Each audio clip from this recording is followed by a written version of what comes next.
back up in here with my man DJ Do. Let me tell you a little something about my day, man. It's been frustrating as hell, man, trying to get this money, yo, out here. And it's about this tech game. So that's the first thing I want to talk about is how me and you came up back in the days on Gemini's and Technique 1200s and, that kind of tech now trying to interface and deal with today's tech, So I'm going to just say this part. I feel like right now, if I had a football team and I had to hire a field goal kicker, he would have to also know where the goalpost is going to be when he kicks the ball, because that's what today's tech is like. It's just constantly moving and all over the place. So, what do you feel about that? I'm in accordance with it because I was just speaking with a friend of mine that makes music, QB Rap P, and he was saying to me, he was like, why did I want to get the Rain One controller and a bunch of other stuff? And I had to tell him, like, man, when you go to the clubs and you see DJs nowadays and the equipment and technology that's going on now, it's like a spaceship. Like, you can basically do all type of stuff on this new equipment that back in the day we had to become very creative to use those things. And now all those little intricate things are right there at a DJ's behest. So when you hear a DJ doing a certain thing, it's just like if you got your new video game, you're gonna look at every button and every type of thing that you can do with that to enhance your playing time. So the technology today, how to do music is very remarkable. I feel what you're saying. So, I'm not here just trying to get this money, and I spent all day just trying to get, you won't even believe, bro. Just to make it this far, the accounts I had to set up, all the settings I had to find, I had to put in about a good 4 to 5 hours just to get to where I'm at with you right now. But it's all part of the process. And I realized, if we want to get this young man's money out here, we have to learn the language and understanding and the methods of the young man. We got to pick up now. But you know what? I know what to do with this money when I get it. Trust that. So, I'm out here on the road just trucking and everything. And, what you got going on with yourself these days, bro? How you making your money? I'm just gonna comment on what you're saying, like, when you want to get the young man's money and whatnot. The young man is not the same as it was, if you think about it.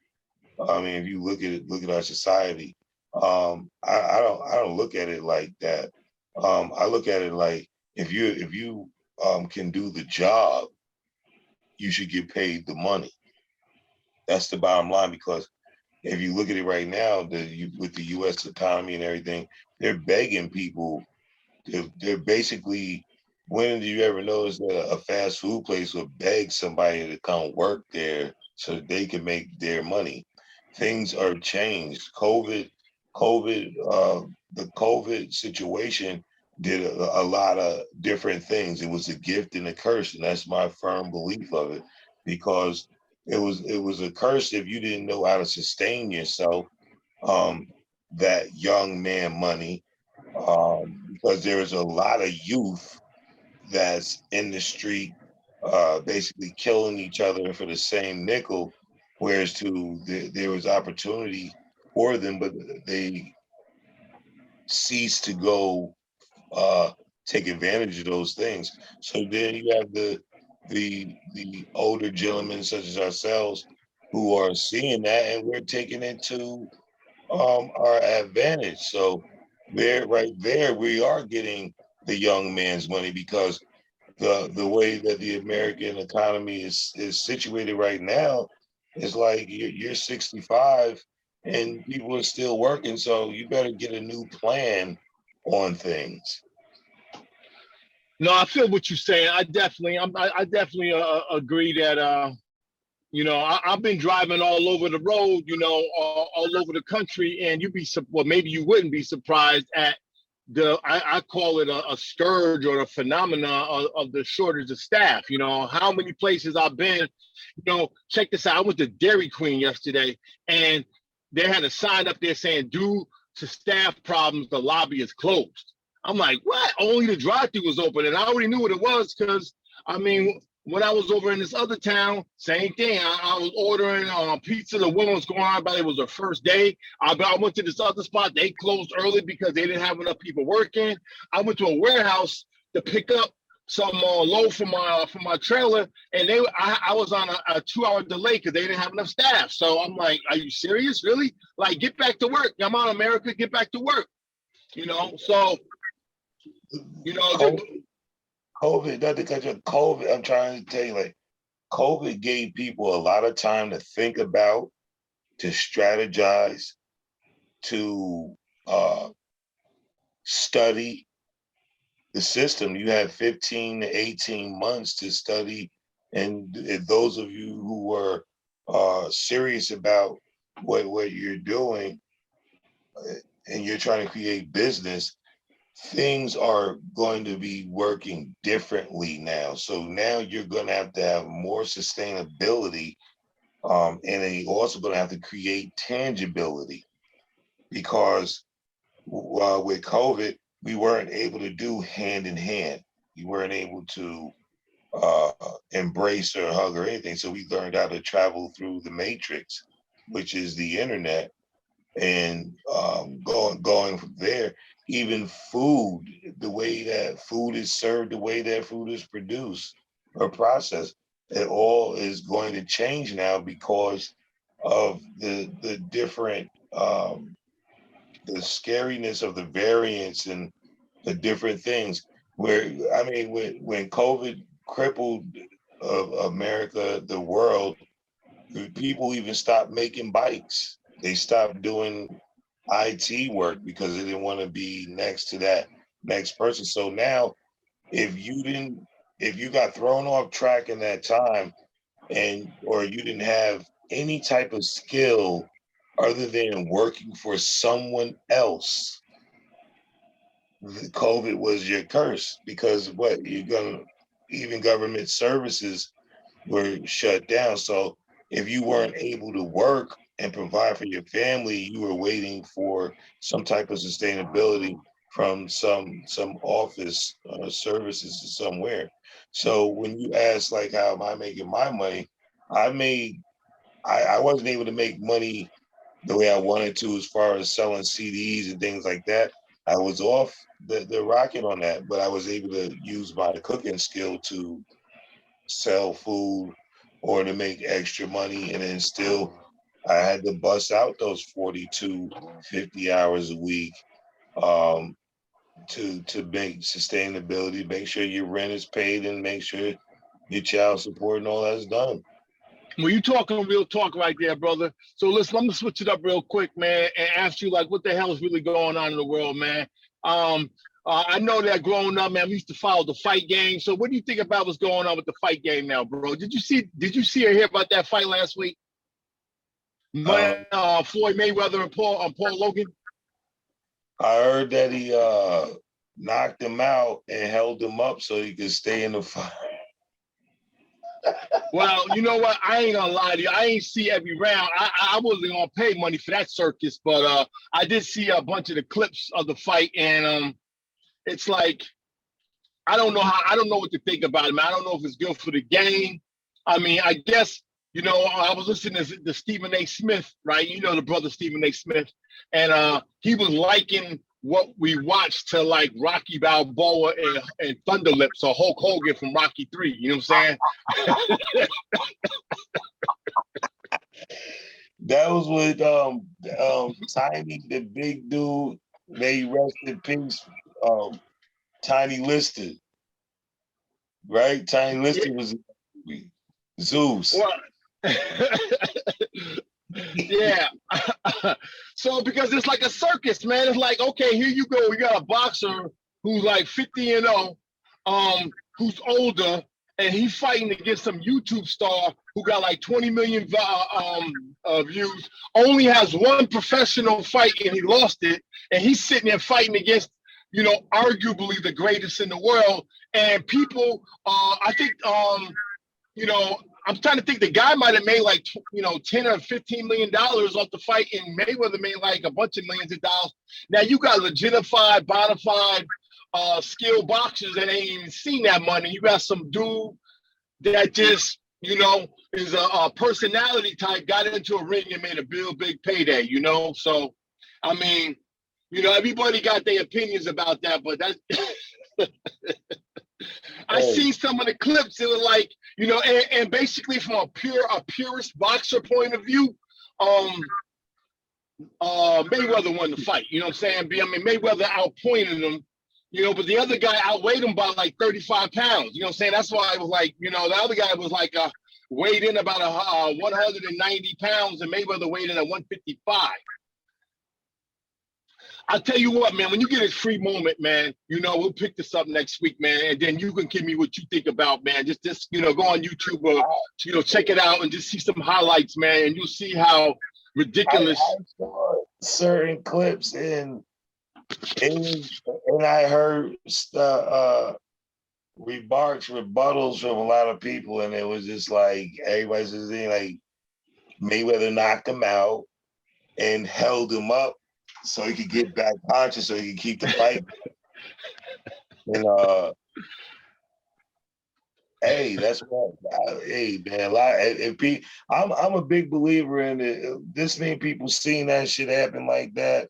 I believe that because that's what I thought I saw. I was like, damn, I thought the nigga was going. I thought the dude was gonna go down, but he Mayweather held him up. Like, well, I mean, from what I seen and what they saying, the guy won like 2 rounds. They only went 8 rounds. It was considered an exhibition. It wasn't even a sanctioned fight. So there were no judges, there were no scorecards. It was an exhibition that they racked up a lot of cheddar on. So you know what? I mean, in this life and in this world, if the common denominator is really at the end of the day coming down and making this money, then I guess you can't hate on them because they got paid. You know what I'm saying? They got paid to put on a circus show.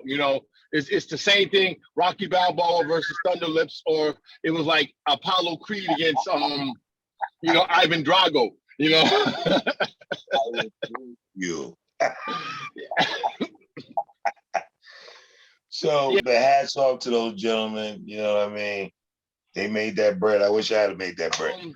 So I've been listening to you, man. I heard that you pretty nice in the kitchen now, man, and you got yourself a little bit of expertise and knowing how to put together plates of certain dishes.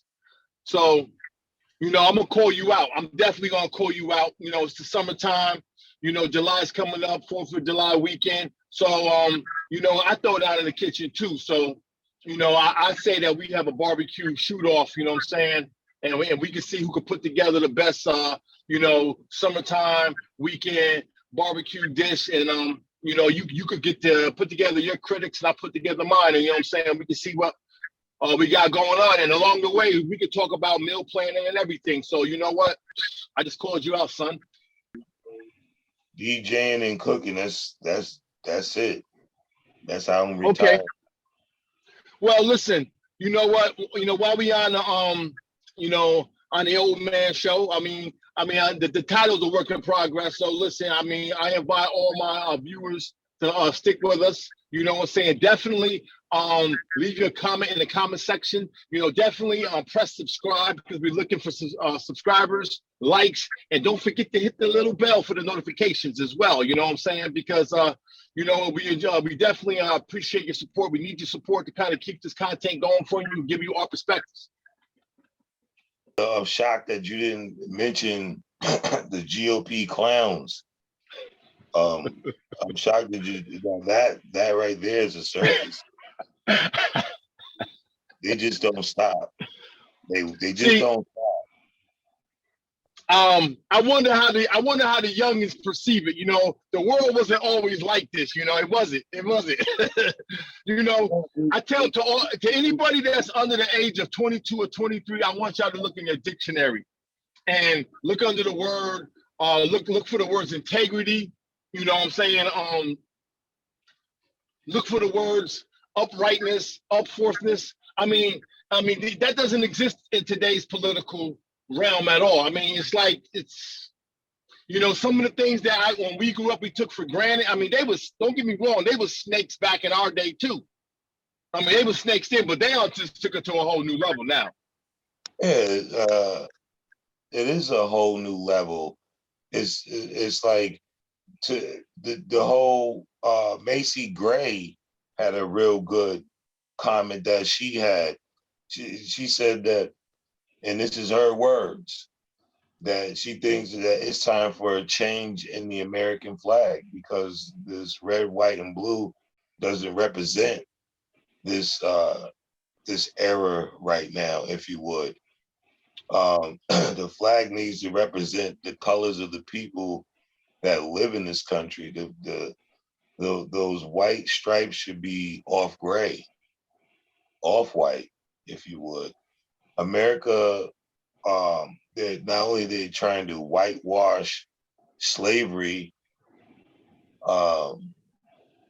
they're trying to go back as far as whenever, and now they're even mad because that they're teaching about slavery and real Black history now. And this is what they fought to keep out of our school systems for the longest. I mean, we had Black studies in Albany High, but it didn't really get down to the point of General Lee and who owned slaves and things like that. It was minor nonsense that they wanted you to learn, and a lot of history and things that were going on that they tried to hide and punish us for learning. It's biting you in the ass now. I think what you're saying is very consistent with what President Biden did. How do you feel about what President Biden made Juneteenth a national holiday? I think that can be a start to what needs to happen. I mean, I went through the South on my way to Texas, and I could feel the racism within those towns, Mississippi, Atlanta, so on and so forth. And I say that to say this is like, damn, at this time in life, and you have our people, Blacks, Chinese, whatever you want to call, have fought for this country.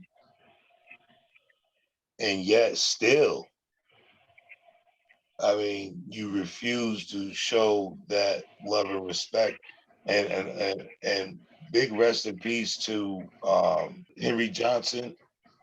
They gave him Henry Johnson Boulevard. Oh, you mean the World War I veteran?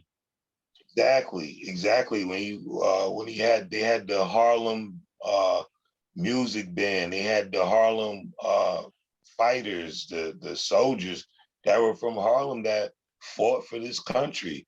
And it's crazy because when you go back, you have Blacks have achieved more than enough for this country, and yet you still continue with the rhetoric and the nonsense, the voter suppression, and you deny that you're trying to deny people from voting, but yet you are. And January 6th is, to me, worse than 9/11, because with 9/11 you would say, oh, they hijacked some planes and they did this and that. January 6th was American people on American soil, and they killed people and they tried to interfere with the election. Those people didn't go down there to be nice to Mike Pence and all that. I believe they would have got into there. They would have did the same thing to those politicians that they did to those police officers. I mean, I think everybody has their own unique perspective and opinion on it, and this is a very sensitive topic, and I definitely appreciate your 2 cents on future episode. I'll get into my perspective from a historical point of view as to what's really going on and what these things are about. But I definitely agree, you know, and a message to anybody out there. I mean, if anybody else has an opinion about this topic, please leave it in your comments. I'm accepting invitations to come on to the show. You know, this is the Lincoln 6 initiative right here. You know what I'm saying? That's what I'm about. I'm about the Lincoln Six Initiative, and I will get into that what that represents. But that really has to do with some of the ideals that the founding fathers put forth as far as individual liberty and freedom, and basically, you know, what did Brad Pitt say in the movie in Troy? He says, "Take it, it's yours." I mean, that's how I feel about this land, this world, and the situation that we're in. And there are many different points of view. I try to be fair-minded to all of them. I've traveled. I've lived in blue states. I've lived in red states. I mean, I grew up in New York, so I understand.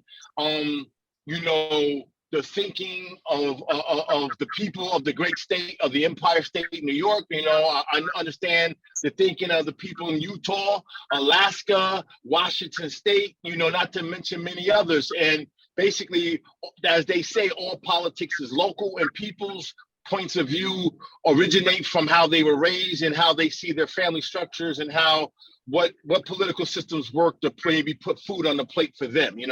So I think we all have to find a common denominator. I don't want to prolong because I know you want to get out of here. I totally agree with what you're saying.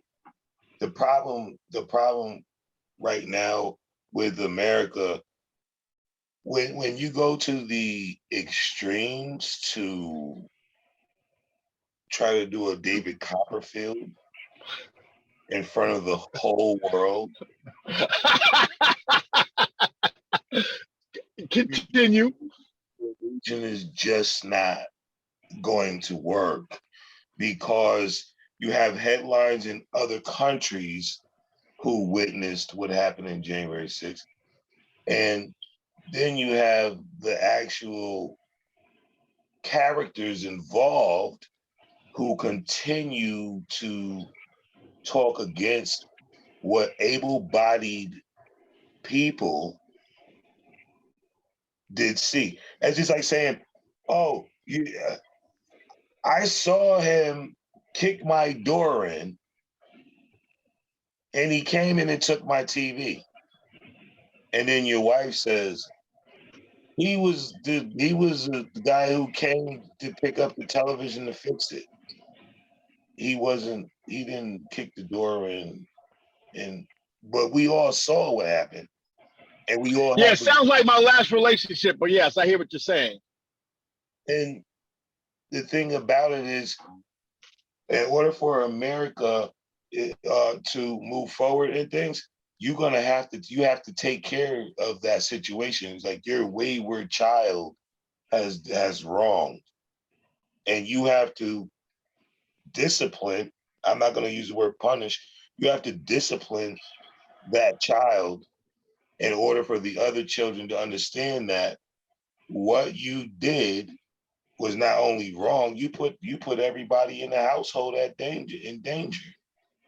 Because if they're trying to defend the Capitol against people who live here, the enemy could have easily came on in because you're distracted. You know what, brother? I'm gonna have you hold that thought, because this is the conversation on this topic that we could revisit over and over and over again. And as the story continues to progress, because it still is progressing. I mean, you have many points of view on all the different news outlets. Now, yes, we will continue to revisit this story and the absurdity of it. But in conclusion to this particular point, I will bring up HBO Max. There's a show on it called Chernobyl. It's a six-part series. And there's certain parallels to, because me and you are old enough to remember when Chernobyl happened. Remember? And yes, and the show was right from the very beginning. You had people in the government saying, "Oh, this didn't just happen." What are you talking about? It didn't happen.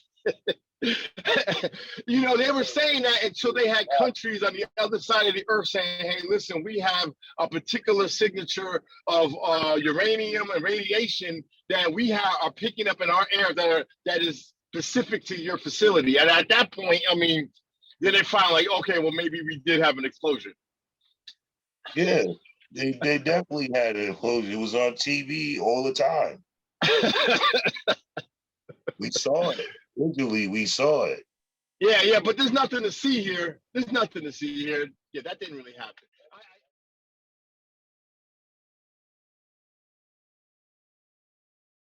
LeBron James was just mad at the NBA. Kyrie and a bunch of guys got injured, and can't think of the player's name. He kind of like shut LeBron up and was like, it's everybody's fault because the players wanted to get paid their check. The NBA wanted to recoup some money that they lost from the 15 months of being down. Hey, everybody was in on it. And that's the truth. You had a decision. You could have played or you could have waited to the next season to come up because they not like they were gonna cut you. You guys were spending your money during the pandemic and you needed that bread. So you played ball, you got hurt. Heal yourself up. Heal yourself up.